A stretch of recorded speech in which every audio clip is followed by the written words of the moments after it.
Nami cannot carry. That is what everyone thinks. Right now the consensus is that Veigar and Nora are just better carries than Nami. But today, I'm gonna change that. Honestly though, this consensus is kinda right. A single Nami is not enough to be your carry. So then I thought, well, what if you play two? This is a simple idea, but it's way more effective than you think. Each Nami helps the other Nami deal damage as they store with CC. And Nami's third cast, the Leviathan, deals a ton of damage because it can hit every single one of the enemy units. So another goal I had with this comp was to make it as annoying as possible with infinite CC. Playing two Namis is the core of all the variations, so introducing Bubble Trouble. There's many nuances to Bubble Trouble as there are many different variations you can play, there's around 5 to 6. Their conditions, itemizations and adjacent units differ from each other depending on augments and your board state, so I'll cover everything in depth in this video. But before we continue, I need your help.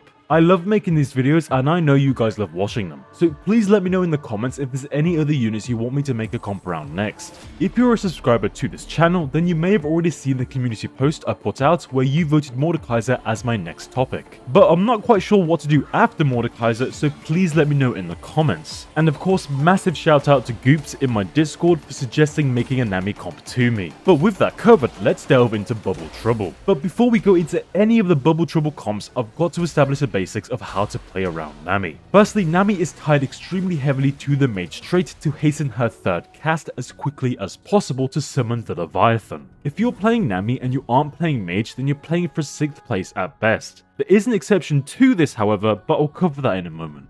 Generally, regardless of whichever Bubble Trouble variation you're playing, you will need enough items so both Namis can be impactful on your board. This is at least 4 or 5 items, which isn't possible every game, so do bear that in mind. From my experience, an itemless Nami can be useful, but items make such a big difference. And for those same reasons, these Namis can deal a ton of backline damage, but they will struggle to get through frontline units and carries. Inherently, Nami can't outdamage the sustain of units like Gwen, Fiora and Hecarim. Although I have repeatedly beat units like Camille and Diana due to CC layering, which stops them from dealing damage and in turn sustaining. That is why you want to position the Namis together so they can focus and CC the same units. And something I learnt the hard way is that the Leviathan spawns in a line from Nami's current target. So in this combat, if I wanted to focus on that Jinx, then I should have positioned the Namis in the opposite corner. This is a small detail, but it makes a huge difference. This Jinx would not have been able to stack Rageblade as fast and gotten through my frontline as quickly. It genuinely just lost me around.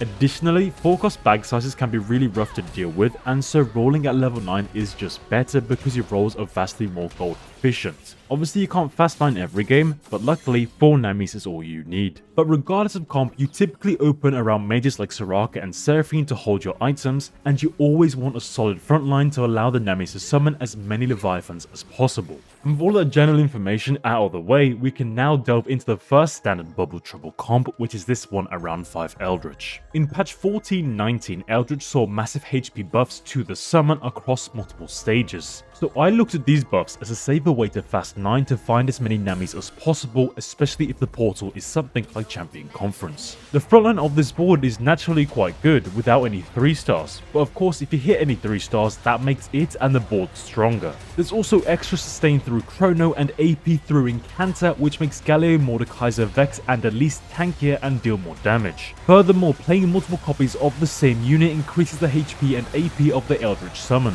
So playing multiple Namis has extra benefits with Eldritch, and the CC allows Briar to keep chomping away and healing rather than getting focused by the enemy backline. But now we gotta ask ourselves, how annoying is this comp? Well, how much CC do we have? Of course there's the Namis, but the only other units with CC are Briar, Elise and the Eldritch summon. That's not enough. So how do we improve this? Can we go farther? Well, like Nami, there's another unit with a massive AoE knockup, which is Tahm Kench. So if we include Tahm Kench and other units with CC, then we get this board. Now, this version of Bubble Trouble is my personal favorite, because when you stack the knockups from Shen, Kench, Galio or the Namis, then you can send the enemy units to the moon, and they slowly fall back down. But generally, most of these units on the board are just good. Furthermore, the frontline is huge with massive HP pools between them all. Pyro also helps the backline cast faster, and Portal provides great utility. And if you get an Eldritch spat, then you can summon the Golem for even more CC. This board has by far the highest CC output that I've seen in this entire set. I actually love it, it's so annoying to play against. But finally, there is another standard version of Bubble Trouble that was my starting point. However, after learning more, I wouldn't recommend playing this version. Despite having 3 Arcana active, I believe this frontline is just way too weak.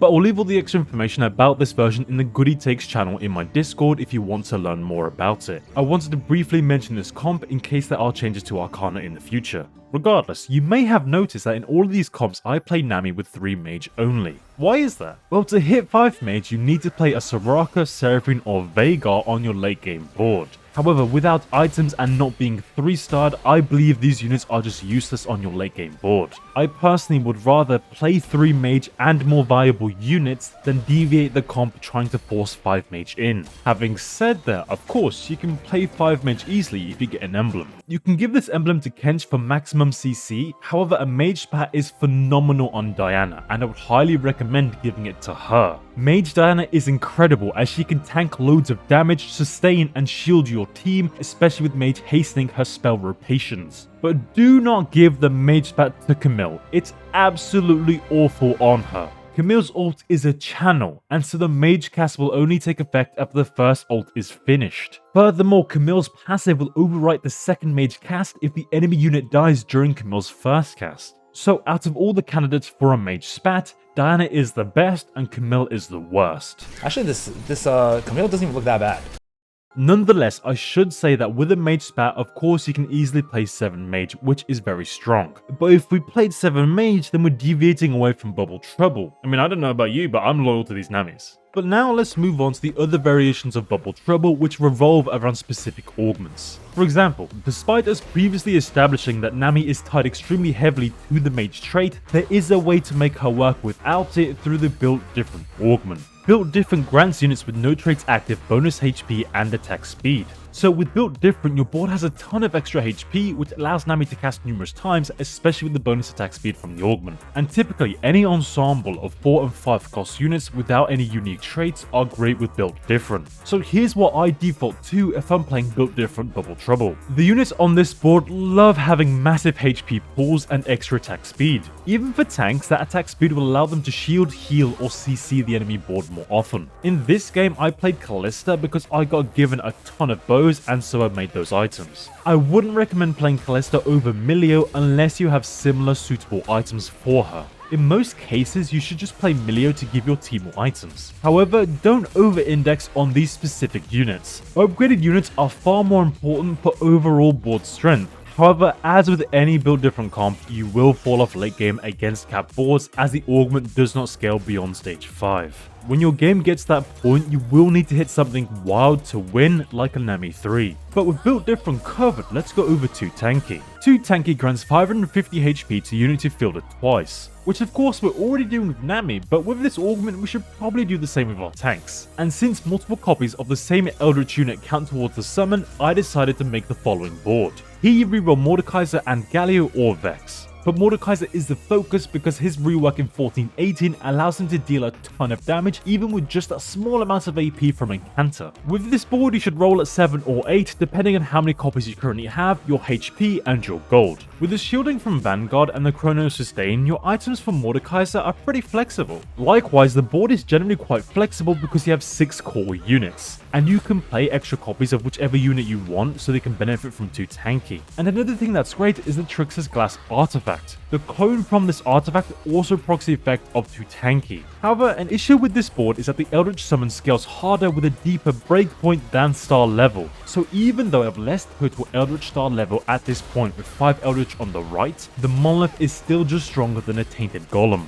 The value of stacking Eldritch star levels like this isn't really there with 2 Tanky. So alternatively, as I was making this video, I thought of this variation with Vex and Wukong. This version is very modular. You can play Jax until you find Camille, likewise you can play any other mage until you find Nora. And again, you have the flexibility of rolling at 7, 8 or even 9. And at 9 you can just play another Camille. And you don't really need to itemize Wukong due to his passive armor and Amar. But just generally, I feel like 2 Tanky is the most difficult version of Bubble Trouble. It's not standard and its early and mid game is not nearly as strong as Built Different. Honestly, if you get 2 Tanky, you are just better off playing around Honeymancy. But now, after covering all the comps, we should now talk about the items we give to Nami. Each Nami will typically want 2 casting items because her third cast has so much damage in it. As a reminder, the goal is to summon as many Leviathans as possible as quickly as possible. Now, if you weren't aware, there was a nerf in patch 14.18 to Adaptive Helm, which did hurt Nami, as you can see here. Her average placement increased while her pick rate decreased. But despite that, Adaptive Helm is still a good item on Nami, as her cast animation and mana lock is kinda short. So the casting items each Nami will take is some combination of Shojin, Adaptive Helm, Nash's blue buff or red buff. But of course, the final item needs to be a damage item.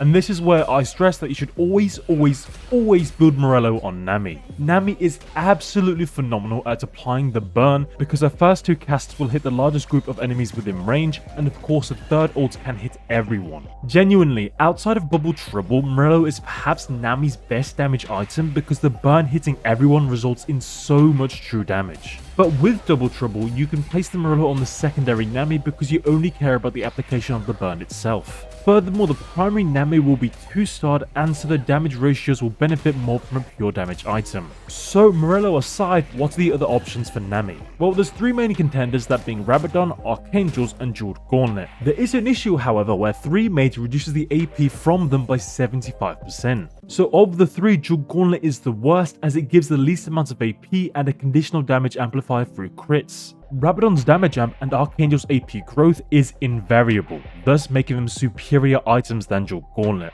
Also, if your frontline can stall for more than 15 seconds, then Archangels will outscale Rabadon. But bear in mind that every Archangel's cast prior to that will do less damage. Typically, combats tend to be front loaded in TFT, and so the default damage item should be Rabadon. But of course, since you're playing an AP board, you need Shred, the choices being Shiv and Ionic Spark.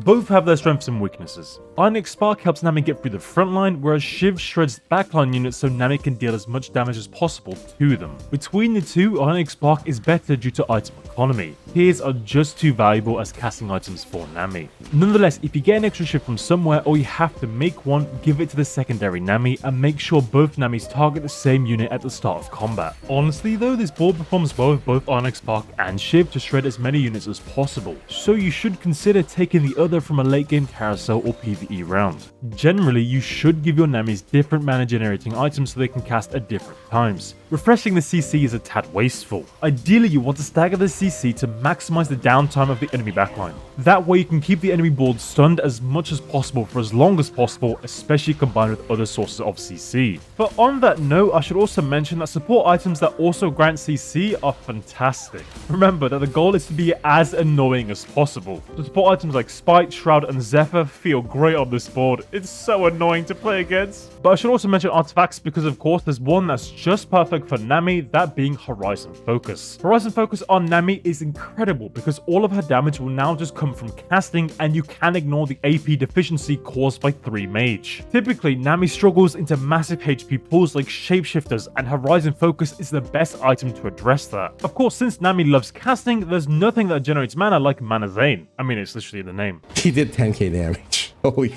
And if you're not using Trickster's Glass to bolster your frontline, then you can use it to summon another clone of Nami. And lastly, damage amplifying artifacts can help Nami kill the backline instantly. So that's Sniper's Focus and Deathfire Grasp. I honestly prefer DFG because it also gives a ton of AP. But I should also mention that you can't really go wrong with any tank artifact, as that will also allow Nami to deal more damage as your frontline is stronger. Needless to say, besides Built Different and 2 Tanky, there are other augments that work well with Bubble Trouble. Regardless of comp, anything that gives extra items, support items or artifacts is great. However, Support Golem 1 is getting removed and the Prismatic version is losing a support item in the next patch 1420. So if you're a Golem enjoyer, these are truly sad times. Nonetheless, augments that strengthen your board's tankiness are just good. These augments are Unified Resistance, Giant and Mighty, and Combat Caster. Combat Caster is nice with mages as the second cast will refresh the shield. Also, if you're playing the Eldritch variation, then Little Bodies is fantastic to strengthen the Namis and Briar. Now there's one particular augment that I love with Bubble Trouble, and that's Dark Alley D-Links. You use the Trickster's Glass to get another Nami, and then your frontline is stronger with that Sussy Trench Coat. And regardless of how many Namis you have, they will all love high voltage because the shred will apply to the entire enemy board, which Nami can capitalize on incredibly well.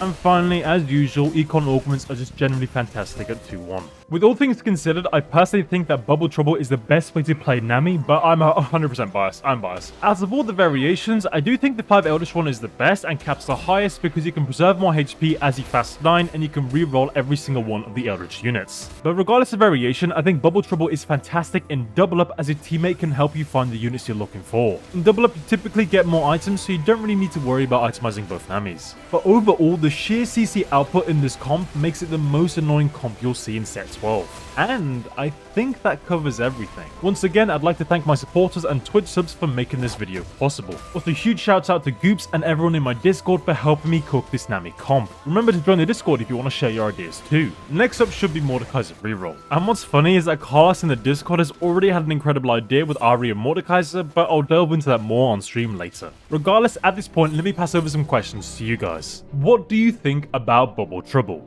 Did we cook, or is Nami as useless as everyone thinks she is? And if you tried Bubble Trouble, how did it go? Please let me know how it went in the comments or in Discord, and of course remember to subscribe. Anyway, check out these other videos if you want to see more from me, and as always, thank you for watching, and I'll catch you in the next one.